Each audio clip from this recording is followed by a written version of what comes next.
오늘은 요한계시록 8번째 강의에 우리 들어갔습니다. 요한계시록 8번째입니다. 자, 우리 오늘은 요한계시록 8번째 계시록 4장 하나님의 보호자에 대해서 오늘 제가 여러분에게 같이 강론을 할까 합니다. 하나님의 보호자. 계시록 4장 1절입니다. 이 일 후에 내가 보니 하늘에 열린 문이 있는데 내가 들은 바 처음에 내게 말하던 나팔소리 같은 그 음성이 가로되 이리로 올라오라. 이후에 마땅히 될 일을 내가 내게 보이리라 하시더라 그랬습니다. 여러분, 여기 이 일 후에 내가 보니라는 말은 앞에 문장과 뒤에 문장이 연결되어 있음을 여러분이 알 수가 있을 겁니다. 다시 말하면은 계시록 2장과 3장에 나와 있는 7교회를 하나님께서 보여준 다음에 계시록 4장, 그러니까 7교회 다음에 계시록 4장을 보여주는 의미를 2일 후에 내가 보니로 간단하게 표현을 하시는 것입니다. 성경에 이런 표현이 몇 군데 있는데요. 보면은 계시록 7장 1절에 보면은요. 2일 후에 내가 네 천사가 땅 네 모퉁이에 선 것을 보니 6째 인까지 하나님이 보여준 다음에 그 다음에 14만 4천을 보여줄 때 그 연결해서 이렇게 표현하고 있습니다. 그리고 2일 후에 내가 보니 계시록 7장 9절에도 똑같이 나오고요. 계시록 15장 5절에도 또 2일 후에 내가 보니라고 이렇게 이야기를 합니다. 그리고 계시록 18장 1절에도 보면은 2일 후에 다른 천사가 하늘에서 내려오는 것을 보니 19장 1절에 2일 후에 내가 들으니 그래서 이 계시록은 이 말씀과 말씀이 연결되어 있음을 특별하게 보여주는 것입니다. 계시록 4장 1절에 2일 후에 내가 보니 하늘에 열린 문이 있는데 여러분 하나님께서는 왜 7교회를 보여주고 하늘나라의 열린 문을 통해서 하늘나라를 보여줄까요? 계시록 2장과 3장에 나와 있는 7교회를 우리가 여지껏 살펴보았습니다. 에베소부터 서머나, 버가모, 두아디라, 사데, 빌라델피아, 라오디게 교회의 형편이 어떠한지 여러분이 보셨을 겁니다. 지상에 있는 교회의 성도들은 여러 핍박과 이설과 여러 어려움들로 인해서 굉장히 많이 괴로워요. 그래서 신앙이라는 게 뭘까? 이렇게 그 7교회의 모습을 보면 우리는 절망할 수밖에 없고 좌절할 수밖에 없습니다. 그럴 때 하나님께서 이 일 후에 열린 문을 통해서 우리의 믿음의 희망을 우리에게 보여주시는 것이 그 하나님의 오늘 말씀의 목적인 것입니다. 계시록 2장과 3장에 나와 있는 지상에 있는 교회들의 상태는 지금 매우 암울하고 어두워요. 로마 제국의 엄청난 핍박 속에서 성도들의 삶은 핍절되어 있고 그리고 박해와 환난을 인해서 얼마나 어려운지 모릅니다. 그때 하나님께서 열린 문을 통해서 우리에게 생명과를 보여주시고 희망을 보여주시고 하나님의 참된 예배를 보여주시는 것입니다. 여러분 보면은 이사야 1장 5절에서 6절 보면은 이게 바로 7교회의 모습이요. 이게 바로 지금의 재림교회의 모습입니다. 1장 5절에 너희가 어찌하여 매를 더 맞으려고 더욱 패역하느냐. 온 머리는 병들었고 온 마음은 피곤하였다 그랬습니다. 여러분 우리 성도들이 온 머리는 병들었다는 말이 뭐예요? 우리 재림교회로 말하면은 저 위에 있는 지도자들부터 시작해가지고 밑에 있는 모든 성도들의 마음이 지금 패역하고 범죄하고 지금 뭐라 그럴까요? 더 이상 떨어질 수 없을 만큼 우리 교인들의 신앙이 지금 엉망진창이 됐다는 말입니다. 발바닥부터 머리까지 상한 것이 없이 상한 것과 터진 것과 서로 맞은 흔적뿐이오늘 그것을 짜며 싸매며 기름으로 유하게 함을 받지 못하였도다. 이것이 바로 지상에 있는 7교회의 모습이고 이것이 바로 지금 현재 있는 우리 재림교회의 모습이고 이것이 재림교회뿐만 아니라 모든 기독교인들의 보편적인 모습이 이렇다는 것입니다. 여러분 이사야가 이렇게 시작을 해요. 이렇게 절망적인 모습으로 시작을 합니다. 그때 하나님께서 이사야에게 6장에 우시아 왕이 죽던 해에 내가 본즉 주께서 높이 들린 보호자에 앉으셨는데 그러면서 이사야를 절망스러운 이사야를 하늘 예배로 바로 올라가서 보여주는 겁니다. 여러분 이것은 어쩌면 계시록과 비슷해요. 절망적인 7개의 모습과 열린 문을 통해서 하늘나라의 그 모습을 보여줌으로 인해서 우리가 또 우리에게 극적인 희망과 소망을 하나님께서 우리에게 안겨주는 것입니다. 그래서 여러분, 우리가 보면은 이 땅에 눈을 향하면은 우리는 절망할 수밖에 없고, 그리고 여러 가지로 우리가 여러 가지 낙담할 수밖에 없는데, 우리의 시선을 조금만 하늘로 올리기만 하면은 우리는 절대 절망할 일이 없다는 것입니다. 여러분, 여기에 보면은 이게 그림이 보면은 미로예요. 이 미로는 딱 이 안에 갇혀 있으면은 막 나가면은 이렇게 못 나가는 것입니다. 이럴 때 여러분, 이 미로에서 탈출할 수 있는 유일한 방법이 뭔지 아십니까? 이리로 올라오라. 위에서 보면은 미로로 나갈 수 있는 방법이 있다는 것입니다. 여러분, 그래 안 그래요? 이 미로 속에 갇힌 생활 속의 미로, 걱정의 미로, 관계의 미로, 여러 가지 여러 환경의 미로 속에 있는 우리들, 이 미로에 있는 우리들이 유일하게 탈출할 수 있는 방법, 미로를 헤쳐나갈 수 있는 유일한 방법은 위로 올라가는 길밖에 없어요. 그래서 여러분, 이게 인생의 미로 속에 갇혀 있을 때는 위로 올라가야 합니다. 그래서 예수님께서 우리 요한에게 이리로 올라오라 하면서 하늘나라로 올려보내니까 이 땅에 있는 문제는 아무것도 아닙니다, 여러분. 저는 이걸 보면서 누가복음 21장 28절에 이런 일이 되기를 시작하거든 일어나 머리를 들라. 일어나서 머리를 들면은 이런 일, 우리에게 당하는 닥쳐오는 이런 일, 저런 일이 아무것도 아닌 것을 우리가 알 수가 있어요. 여러분, 이 땅에서는 정말 희망이 없어요. 제가 여기 얼마 전에 우리 아시는 분의 자녀가 독일에서 나왔는데, 여러분, 그 자녀가 치과 대학교를 졸업했는데 안식일이 시험 날이기 때문에 지금까지도 시험을 못 보고 있는 청년이 있어요. 그래서 아직도 여러분, 안식일 때문에 치과 의사를 못하고 지금 아직도 기도하는 사람을 내가 보았어요. 저는 이런 분들을 보면 깜짝 놀라요. 이게 바로 신앙이 아닙니까? 이게 바로 신앙의 절개, 그런 젊은이들이 있다는 것입니다, 여러분. 그래서 답답하니까 그분이 저한테, 그 교수님이 저한테 목사님 언제 한번 뵈러 갈게요 그러더라고요. 제가 해줄 수 있는 게 뭐밖에 없습니까? 기도밖에 더 있습니까, 여러분? 그 얘기를 지난주 목요일인가 수요일인가 제가 전화를 받고 제가 감동을 했어요. 야, 정말 이 시대에 안식일에 시험 때문에 그 잠깐 눈 감고 가서 보면은 되는데, 그 시험이 안식일이라고 치과 의사직을 지금 포기하느냐 마느냐 하는 사람도 있다는 것입니다, 여러분. 고린도서 3장 1절에서 2절 보면은 그러므로 너희가 그리스도와 함께 다시 살리심을 받았으면은 여러분, 위의 것을 찾아라. 위로 올라와라. 여러분, 이리로 올라와라. 일어나서 머리를 들어라. 여러분이 염려하고 있습니까? 걱정하고 있습니까? 여러분의 염려와 걱정을 위로 올라가는 순간 모든 것이 다 사라지고 마는 것입니다. 계시록 4장 1절에 이 일 후에 내가 보니 하늘에 열린 문이 있는데 그랬습니다. 여러분, 낙담할 때 구약성경에서 에스겔 1장 1절만이 하늘이 열린다는 표현이 여기 딱 한 군데밖에 없어요. 신약성경에는 몇 군데 있는데 이 성경 전체에서 하늘이 열렸다는 표현은 5번 이상이 안 됩니다. 5번 미만밖에 안 돼요. 제 30년 4월 5일에 내가 그발강가 사로잡힌 자 중에 있더니 하늘이 열리며 저는 가끔 하늘이 열리는 경험, 이 성경을 볼 때마다 가슴이 뛰어요.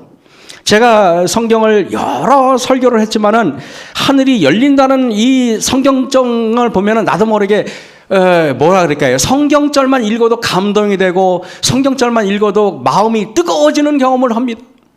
왜냐하면은 우리 성도들 하나하나 볼 때마다 정말 하늘이 열리는 경험을 할 수만 있다면은 우리의 신앙은 지금처럼 뜨뜻미지근하지 않을 텐데, 우리의 신앙은 지금보다 훨씬 더 열정적일 텐데 하는 생각을 하게 되는 것입니다. 여러분, 1906년 원고 81쪽에 보면은 가장 어두운 시간에 나타난 영광스러운 계시, 성경 가운데 기록된 참으로 영광스러운 계시들 중 대부분은 교회 역사에 있어서 가장 어두운 시대에 주께서 보여주신 것들이다. 가장 인생에 여러분 어둡다는 생각이 들 때 하나님께서 기도하시면은 하나님께서 여러분에게 열린 하늘을 통하여 하늘나라의 놀라운 것들을 여러분에게 보여주실 것입니다.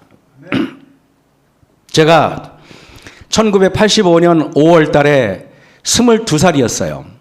제가 그때 우리 장로교회 다니다가 그 사능교회를 처음 그냥 쫄래쫄래 그냥 갔어요. 우연히 놀러 갔어요.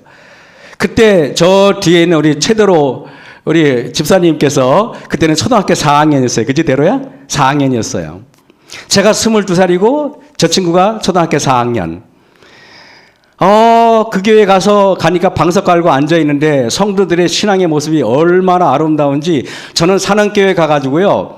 그 초라하고 정말 보잘것없는 교회에 방석 깔고 앉아 있고 단상도 어디서 주워왔는지 정말 그 이름 없는 이상한 가구를 갖다 놓고 설교를 하는데 저는 그 성도들의 그 거룩한 삶을 보고 깜짝 놀랐어요.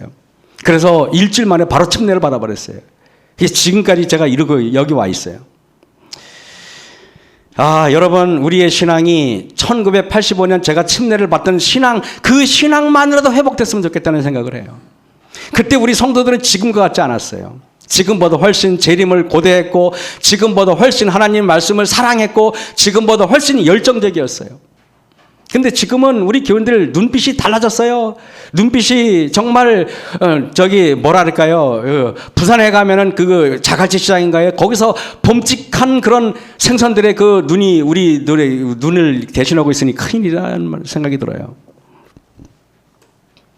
계시록 4장 1절입니다. 이 일 후에 내가 보니 하늘에 열린 문이 있는데, 여러분, 이 열린 문은 굉장히 중요한 의미가 있는데, 열린 문은 꼭 성전과 관련돼서 스라라고 하는 단어가 쓰이는데, 이 성경은 구약 성경에만 200번 정도가 나옵니다. 이 문은 그냥 안방문도 아니고, 이 문은 대문이 아니고, 이 문은 성전의 문과 관련되어 있을 때만 사용되는 문인 것입니다.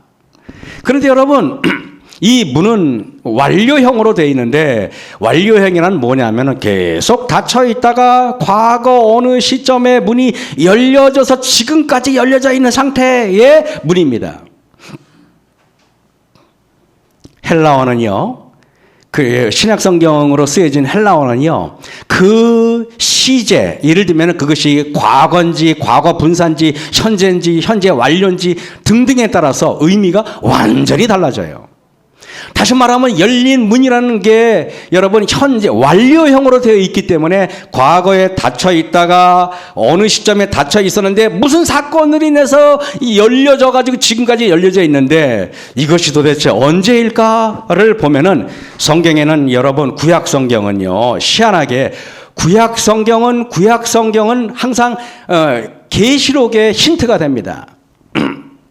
그렇다면 이 문이 언제 닫혀 있었을까? 부조와 선지자를 보면 이런 말이 있어요.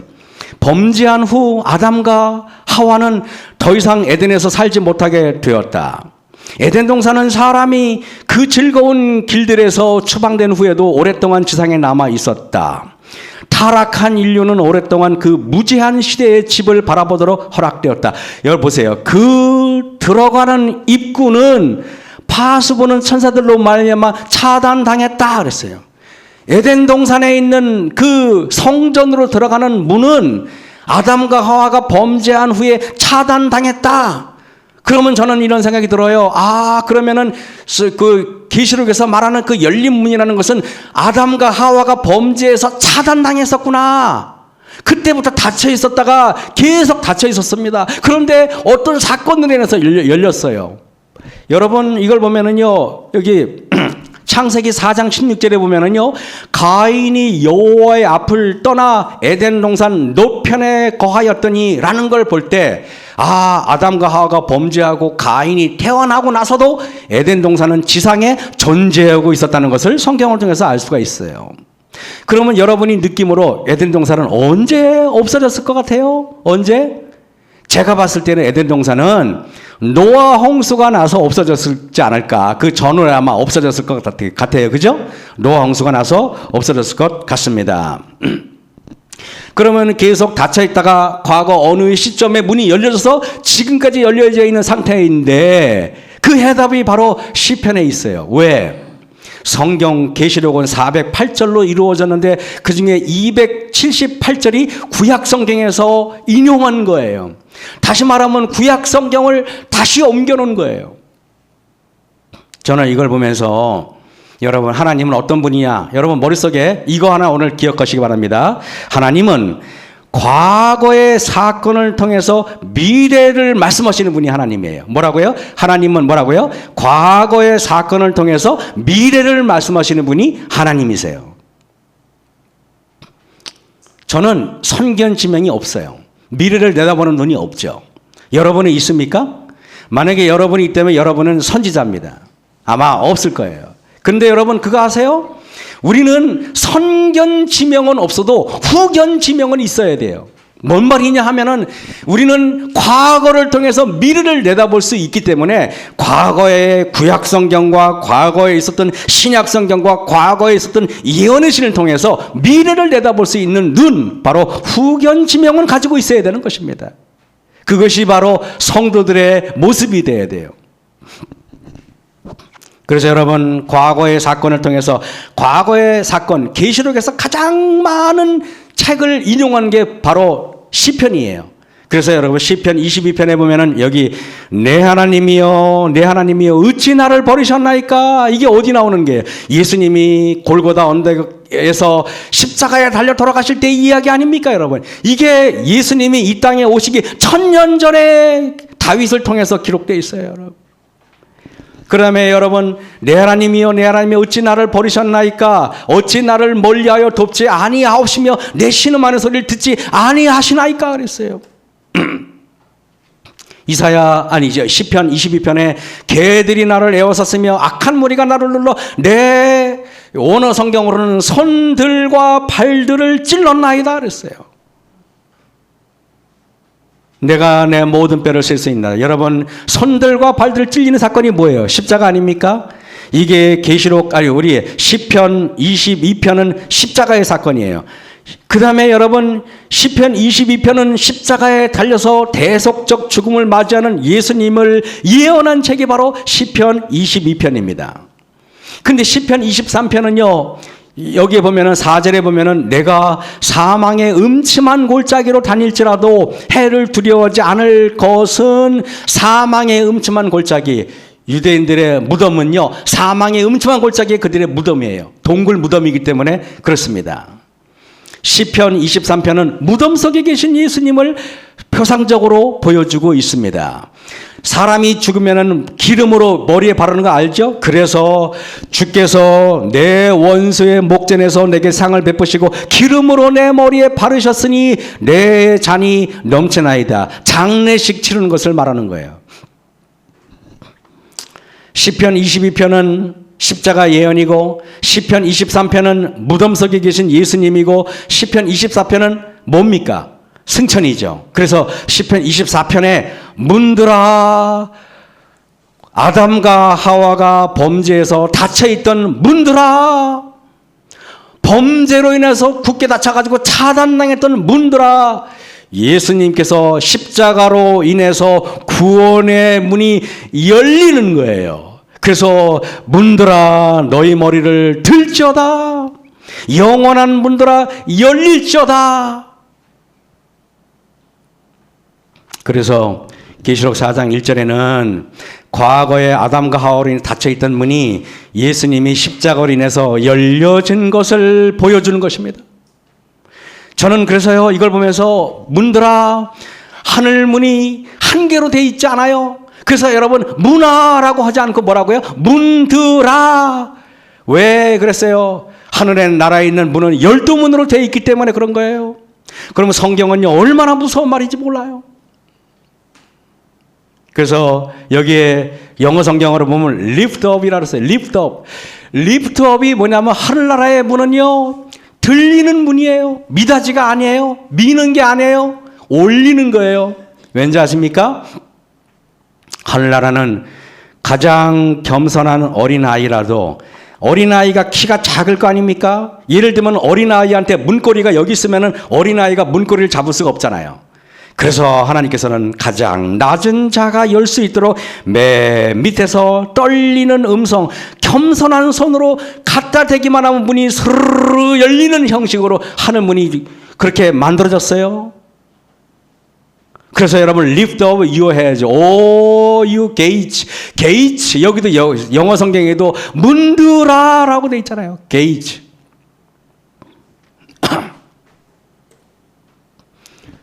초기문집 1190쪽에 보면은요, 예수께서 그의 아버지께로 올라가실 때가 되자 온 하늘은 승리의 순간을 기다리고 있었다. 천사들은 영광의 왕을 모시고 의기양양하게 하늘까지 호위하기 위하여 내려왔다. 예수께서는 제자들을 축복하신 후 그들을 떠나 하늘로 올라가셨다. 그리고 보세요. 그리고 자세히 보세요. 그가 부활하셨을 때 함께 일어났던 무리들도 그 뒤를 따라갔다 했습니다. 그가 부활하셨을 때 함께 일어났던 무리들, 그가 바로 계시록 4장에 나오는 24장로를 우리는 암시할 수가, 우리는 여러분 알 수가 있는 것입니다. 초기문집 190쪽에 그들이 거룩한 도성에 이르자 예수님을 호위하던 천사들이 문들아 너희 머리를 들지어다, 영원한 문들아 들릴지어다 라는 초기문집의 말씀을 통해서 우리가 볼 때, 죄로 인하여 굳게 닫혔던 그 성전의 문이, 에덴 동산의 문이 우리 예수님으로 인해서 그 문이 열리게 된 겁니다. 그래서 너희가 나로 말미암지 않고는 하늘나라로 갈 자가 없다고 말씀하신 이유가 바로 거기에 있던 겁니다.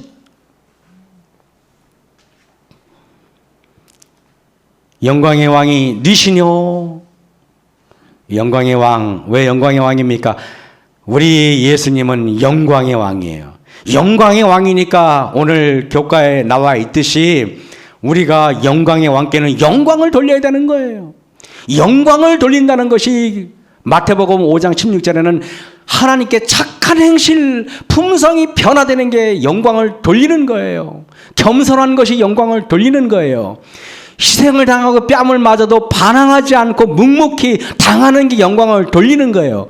다른 사람들이 나를 업신여겨도 업신여김을 받을 때 슬퍼하지 않고 오히려 기뻐하는 게, 그게 영광을 돌리는 거예요. 베드로전서 4장에 나와 있지 않습니까, 여러분? 베드로전서 4장 12절에 보면 쫙 보면 나와 있어요. 영광을 돌린다는 의미가 자세히 나와 있습니다. 외롭게 혼자 예배드리던 요한이 하늘 예배에 초청됩니다. 여러분, 예배가 제일 힘든 게 뭔지 알아요? 목사 혼자 설교하는 게 제일 힘든 거예요. 여기 여러분들이 여기 없잖아요? 여기 안 계시면은 설교하기가 굉장히 어려워요. 근데 여러분들이 여기 계셔가지고 저를 봐주고 설교도 부족한데 와서 끄떡끄떡 해주시고 아멘 해주시니까 제가 힘이 나는 거예요. 제일 어려운 거는요, 내가 싫어서 째려보더라도 여기 사람이 있는 게 좋아. 요한이 혼자 밤모섬에 우두커니 있는데 안식일이 됐어요. 혼자 있으면 여러분 얼마나 쓸쓸하겠어요. 그래 안 그래요? 너무나 외롭잖아요. 그래서 요한이요, 혼자 찬미를 불러도 신명이 안 나고 성경을 펼쳐도 신명이 안 나요. 그때 요한이 우두커니 쓸쓸하게 있는데 그때 하늘이 열리면서 그때가 안식일이었어요, 여러분. 안식일날 하나님께서 요한아 같이 예배드리자. 그래가지고 요한이 올라가서 하늘 예배에 참석한 거예요.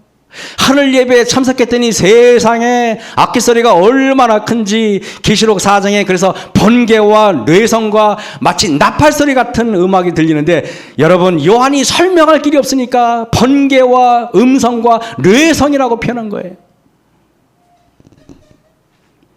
여러분, 문들아 너희 머리를 들지어다. 영원한 문들아 들릴지어다.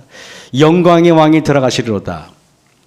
그 영광의 왕이 들어갈 때 부활의 많은 무리들이 무덤이 열리면서 들어갔듯이 그들은 바로 여러분들의 샘플이고 여러분들의 모형이고 여러분의 견본 같은 거예요.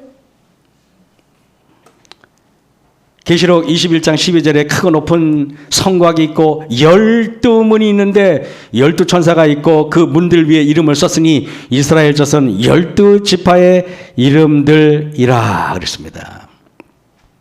12지파의 이름은 모든 구원받는 자들을 12가지 성격의 유형으로 저는 나눌 수 있다고 생각을 해요. 여러분, 인간은요, 여기에 예를 들면 우리가 야곱의 12아들의 성격을 보면은 우리 여기에 앉아 계신 분들의 성격을 유형으로 따지면은 바로 야곱의 12아들의 성격과 유사할지 몰라요.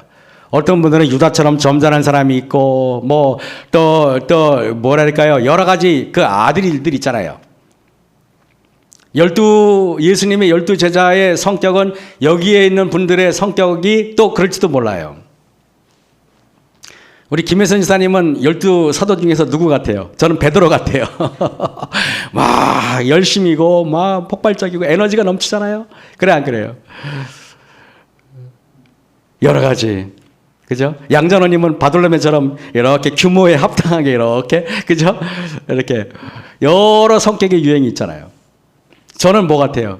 저도 김혜선 지사님처럼 베드로 같은 그런 기질이 좀 있어요. 그죠? 예. 2일 후에 내가 보니 하늘에 열린 문이 있는데 내가 들은 바 처음에 내게 말하던 나팔소리 같은 그 음성이 가로되, 여러분, 처음에 내게 말하던이라는 것은 4장 이전에 그런 음성이 있었다는 말입니까? 네, 있었어요. 어디요? 1장 10절에 주의 날에 내가 성령에 감동하여 내 뒤에서 나는 나팔소리 같은 큰 음성을 들었는데, 그때 4장에 말하기를 처음에 그 1장 20절에 나왔던 그 나팔소리 같은 그 음성이 또 요한을 또 깨워서 요한에게 얘기해 주는 겁니다. 근데 여러분, 계시록의 특징이 뭔지 알아요? 천사가 이 사람에게 이야기할 때는요, 항상 작은 소리가 없어요. 여기 보세요. 나팔 소리 같은 큰 음성, 5장 2절에 큰 음성으로 외치기를, 14장 7절에 그가 큰 음성으로 가로되, 16장 1절에 내가 들으니 성전에서 큰 음성이 나서 그랬어요. 예언은요, 항상 분명하고 정확하며 애매모호한 방식으로는 전달하지 말라는 뜻이에요.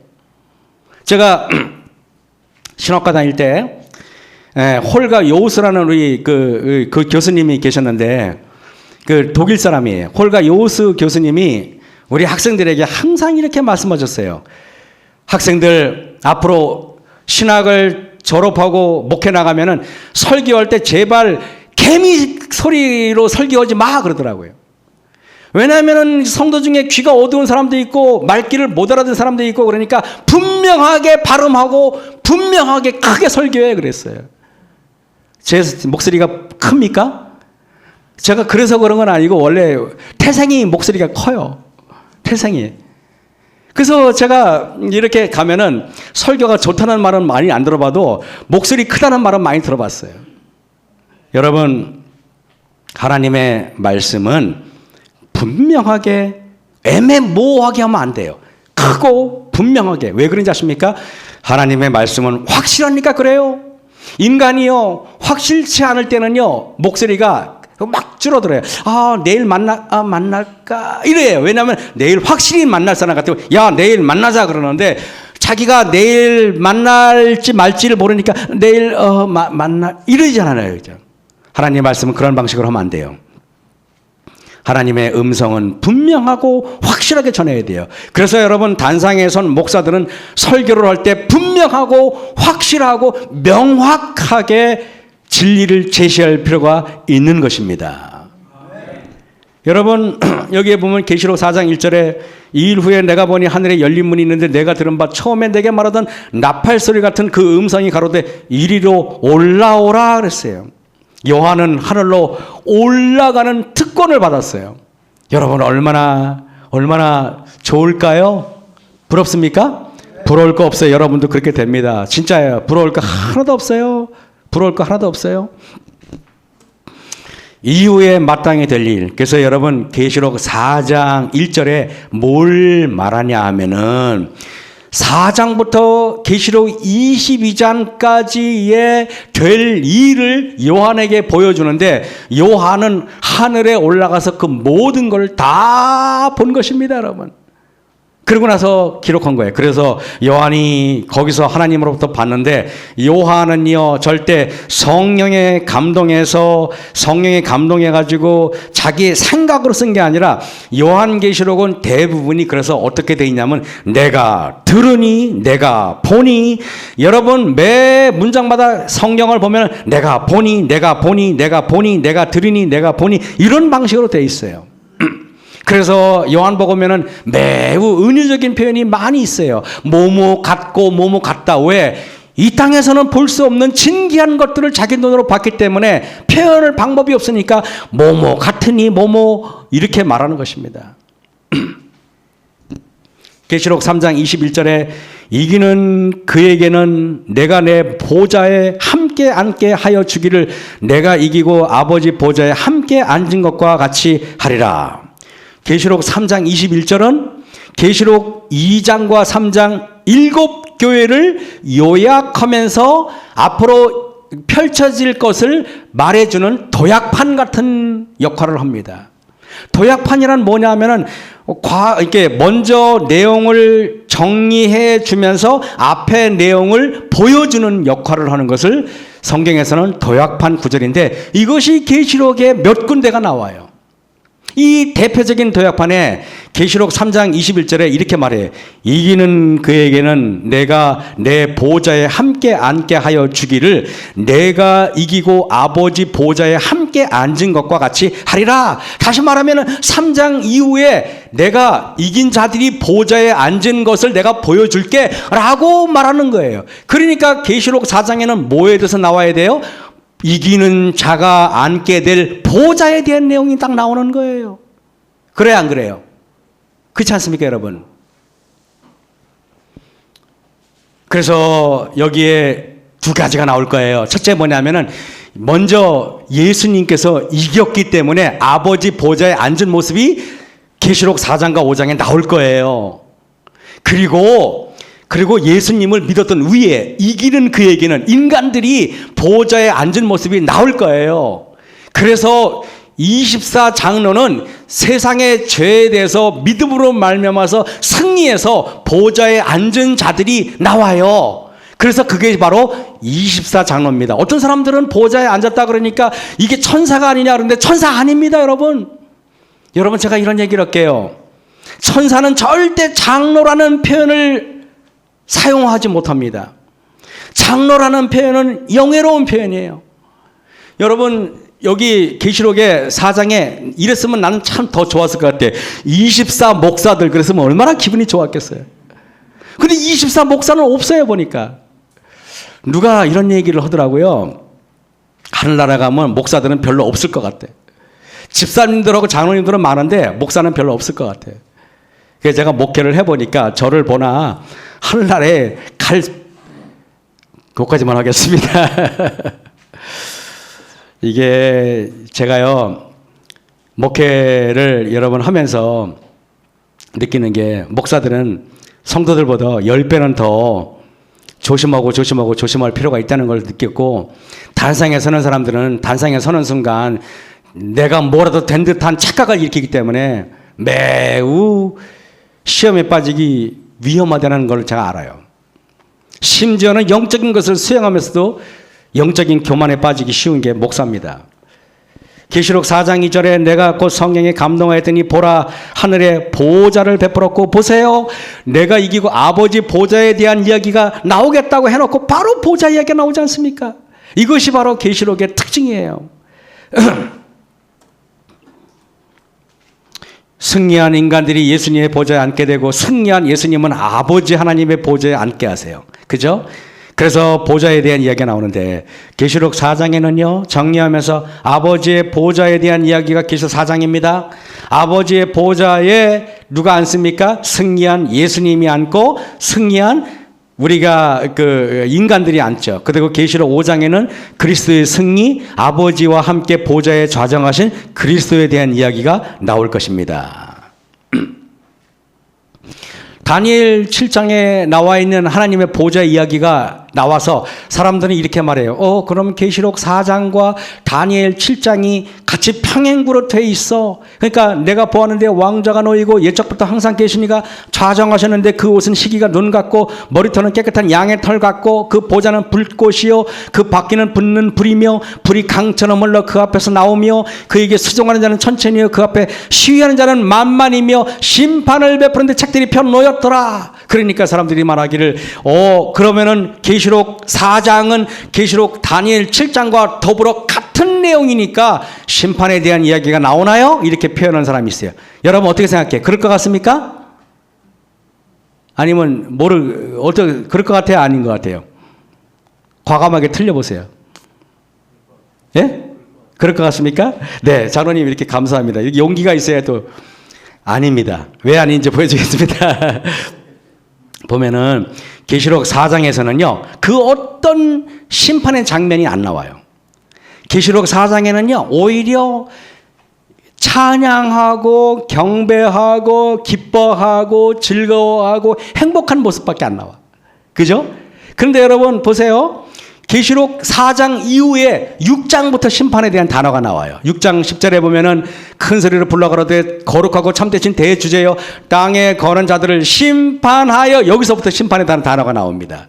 그 다음에 11장 18절에 죽은 자를 심판하시며 14장 7절에 그의 심판하실 시간이 이르렀다는 거 보니까 심판하실 시간이 이르렀으니까 4장에는 아직 아닌 거예요. 맞습니까?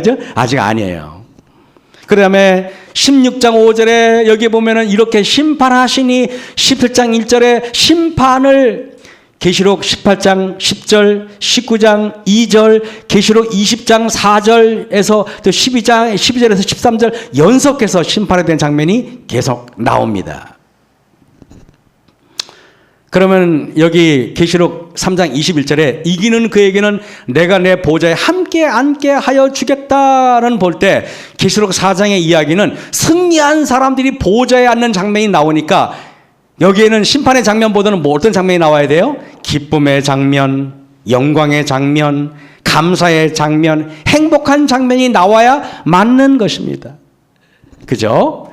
그래서 내가 성령에 감동하였더니 보라 하늘의 보좌를 베풀었고 그 보좌 위에 앉으신 이가 있는데 그리고 그 앉으신 옆에 24장로가 쭉 앉아 있는데 여러분 생각해 보세요. 얼마나 행복할까요? 잠깐만요. 물을 먹으니까 계시록 4장 2절에 여기 있어요. 근데 여러분 왜 하나님께서는 2일 후에 7교회를 보여주시고 왜 보좌를 보여줬을까? 제가 여러분에게 보좌가 두 가지 보좌를 보여줬어요. 위에는 하나님의 보좌, 예수님께서 천사들과 더불어 있는 보좌고 밑에는 로마 황제의 보좌예요. 7교회의 성도들은요 로마 황제로부터 무수한 핍박을 받았어요. 그 사람들은요 황제 하면은 보좌는 권력을 말하잖아요. 로마의 권력이 완전한 권력인 줄 알았어요. 그것이 로마 제국 안에 있는 그 보좌에 앉은 이가 진짜로 무서운 줄 알았어요. 그래서 계시록 4장에 2일 후에 하나님께서 요한에게 보여주기를 아니야. 로마 제국에 있는 황제가 앉은 보좌가 진짜 보좌가 아니야. 그 보좌는 조금 있으면은 금방 없어질 보좌고 사라질 보좌야. 진정한 보좌는 하늘에 있는 영원하신 하나님의 보좌가 진짜야. 그래서 여러분 계시록 4장에는 2일 후에 하나님께서 특별히 로마 제국의 보좌가 아닌 하늘나라의 보좌를 보여주신 것입니다. 그래서 얼마나 이게 감사한지 몰라요. 보좌에 둘렸는데 그 모양이 녹보석 같더라. 4장 4절입니다. 보좌에 둘려 24장로들이 있고 그 보좌들 위에 24장로들이 흰옷을 입고 금면류관을 받아서 앉았더라 그랬습니다. 이야, 제가 구글에서요 24장로의 그림을 엄청 찾았는데 찾고 구석진데 계속 따라 올라가다가 이 장면을 발견했는데 이게 가장 아름다운 장면이에요. 이게 하늘나라 올라가면 여러분들 어떨 것 같아요? 여러분들이 한나라 올라가면 이런 생각이 들 거예요. 내가 뭐 한 게 있다고 여기 왔나. 너무나 엄청나고 너무나 감사하고 도대체 내가 몸둘 바를 몰라. 한나라의 구원이 나 같은데 가당키나 한가? 내가 이 땅에서 한 게 뭐 있는데? 라는 생각이 들면서 하나님 앞에 납작 엎드려서 하나님께 감사하고 찬미를 부르는 모습이 24장로의 완벽한 모습이 아닌가. 여러분도 동의하십니까? 이런 모습이어야 돼. 이런 모습이어야 돼요. 예배를 드릴 때도 마찬가지예요.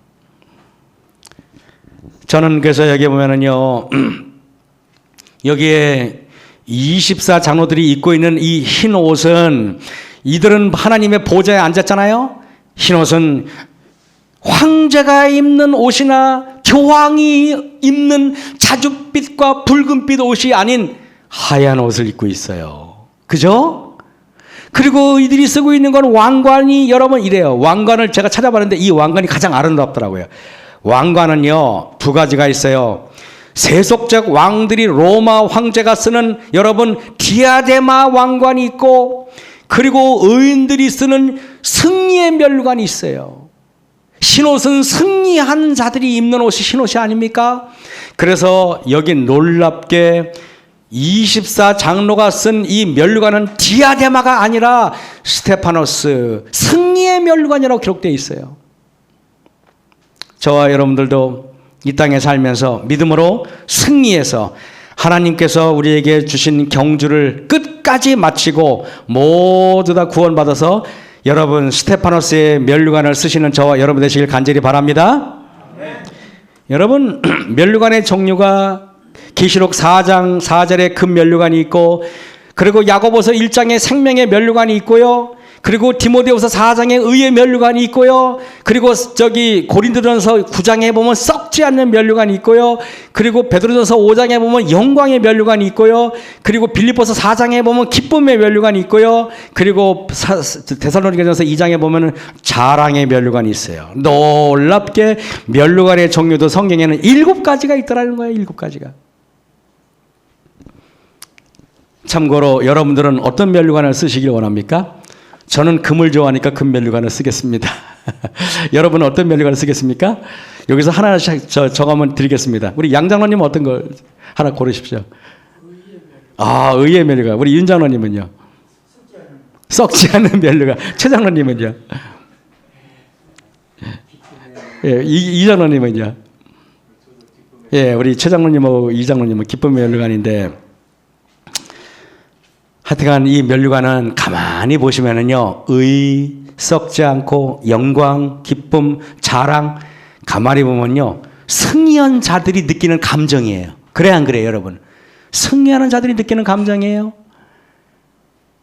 저는 이걸 보면서 이 멸관이 우리가 생명의 멸관, 정말 사망을 선택하지 않은 자들이 받을 수 있는 게, 금은 뭔지 아십니까? 금은 베드로전서 4장에 보면은요, 연단된 금이에요. 불로 연단된 금. 여러분, 불시험을 이긴 자들이 받는 멸류관을 금멸류관이라 그래요. 사망을 이긴 멸류관이 생명의 멸류관이에요. 불의를 멀리하는 자들이 쓰는 게 의의 멸류관이에요. 그 다음에 여러분, 썩을 것을 버리고 썩지 않을 것을 선택한 자들이 쓰는 게 썩지 않을 멸류관이에요. 이런 식으로 여러분 7개의 멸류관이 다 의미가 있어요. 그죠 여러분? 다 의미가 있어요. 24장로는 누구일까? 여러분 성경에서는요, 거룩한 수가, 성경에는요 숫자로 거룩한 것과 속된 것을 구별하기도 합니다. 거룩한 수는 삼위일체 하나님 뜻하는 3이고요. 거룩함과 완전을 뜻하는 7이고요. 거룩한 공동체의 기초적인 숫자가 바로 12예요. 그래서 하나님께서는 12지파, 12사도 등등 해서 말하는 것입니다. 그런데 여러분 재밌어요? 뭐라고 재밌는지 아십니까? 장로들에 관해서 설명할 때 왜 24라는 수를 썼을까? 여러분이 언뜻 봐도 12로 구성된 2가지 세트를 말할 수가 있을 겁니다. 그래서 여러분 계시록 21장에 보면은 12절 14절 보면은 12문 위에 12지파의 이름이 있고 12기초성 위에 12사도의 이름이 있다 그랬어요. 그렇죠? 그래서 이 학자들은 말하기를 12지파와 12사도를 상징적으로 보여준 게 아닌가. 그랬더니 어떤 학자들은 말하기를 아니 계시록 4장에서 사도 요한이 아직까지 있는데 사도 요한이 한날에 안 갔는데 12사도 아니야. 이렇게 말해요. 그거는 뭐 별 의미가 없다. 저는 이렇게 생각해요. 12 더하기 12는 24고요. 12 곱하기 12 곱하기 1000은 14만 4천이에요. 거룩한 공동체를 두 번 넣으면 24시고 거룩한 공동체를 여러 번 곱해가지고 가장 최소 단위 1000을 곱하면 14만 4천 명이 나와요. 이것은 뭐랄까요, 상징적인 숫자의 의미가 강하다고 저는 생각을 해요. 역대상 24장과 25장에 걸쳐서 보면은 24개 제사장 반열이 있는데 돌아가면서 봉사를 해서 24 반차 계열의 제사장의 직분을 여러분이 알 수가 있어요. 24 장로들인데 24 장로들은 여기 보니까 검은고 향이 가득한 금 대접을 가렸으니 이 향은 성도의 기도들이다. 24 장로는 제사장의 직분을 수행하고 있는 것 같아요. 그죠? 그래서 여러분 베드로전서 2장 9절에 오직 너희는 택하신 족속이요 왕 같은 제사장들이요.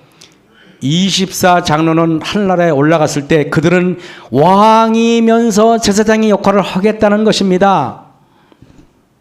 그래서 마태복음 27장 51절에 보면은 무덤들이 열리며 자던 성도의 몸이 많이 일어나되 예수의 부활 후에 저희가 무덤에서 나와서 거룩한 성에 들어가 많은 사람에게 보이더라 그랬어요. 이 무덤에서 나온 거룩한 성도들이 하늘나라에 올라가서 24장로의 자리를 차지하지 않았을까요, 여러분?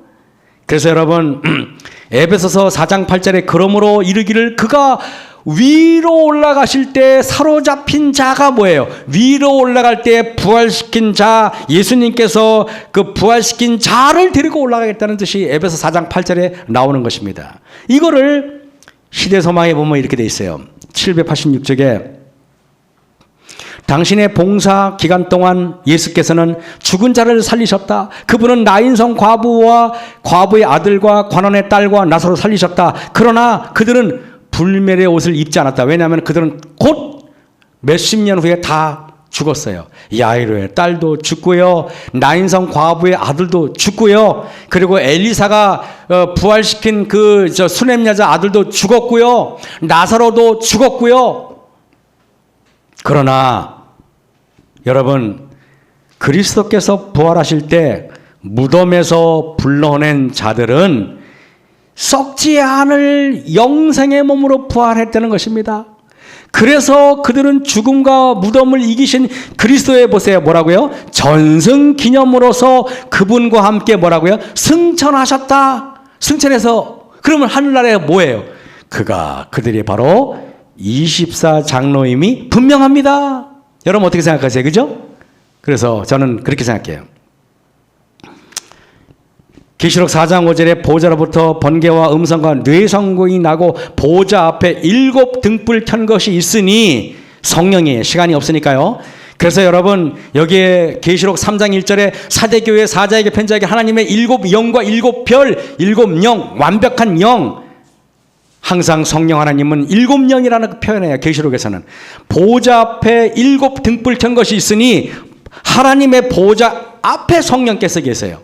그래서 하나님의 보좌 우편에 예수님이 계시고 예수님 앞에 성령께서 계셔서 그래서 삼각형을 이루고 있다는 것입니다.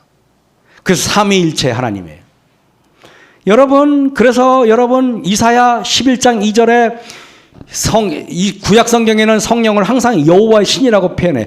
여호와의 신 곧 지혜와 청명의 신이요 모략과 재능의 신이요 지식과 여호와를 경외하는 신이 원어 성경으로 살펴보면은요 지혜의 신, 청명의 신, 모략의 신, 재능의 신, 지식의 신, 여호와를 경외하는 신, 그리고 한국 성경에는 번역되어 있지 않은 경건의 신, 딱 7 영이에요. 그래서 이사야 11장 2절에 보면은 7 영 성령 하나님을 이렇게 표현하고 있어요. 1장 4절에 그래서 여러분 이 시간이 없으니까요. 하나님께서는 그래서 이제도 계시고 전에 계시록 1장에 아버지 하나님이 나오고 계시록 보좌 앞에 7명 예수님이 나오고 아니 저 성령 하나님이 나오고 그다음에 예수님이 나오죠. 이 세 분이 하나님의 삼위일체 딱 나와요. 예수님과 아버지 하나님은 보좌 옆에 있고 성령 하나님은 앞에 계시고 이런 모습이 하늘나라의 보좌의 모습이에요. 하늘나라의 보좌의 모습은 뒤에 우리 단상에 있는 의자처럼 쪼르미 세 개가 있는 게 아니고 하나님, 예수님, 그 앞에 성령 하나님 세 분이 삼각형을 이루고 있습니다.